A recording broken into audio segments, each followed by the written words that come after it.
Hi guys, this is Maddie. In this video I'm gonna show you one of the best 3D launcher for your Android device. Let's start.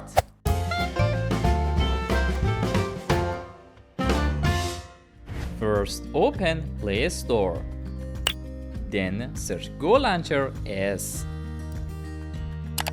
Download and install this application. After that, open the application. In the first step, tap on I agree. Then choose OK. And select Provide. Select Allow.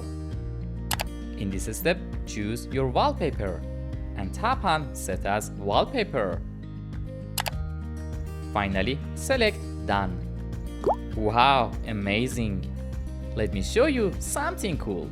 Select Rolling. Now let me move my phone.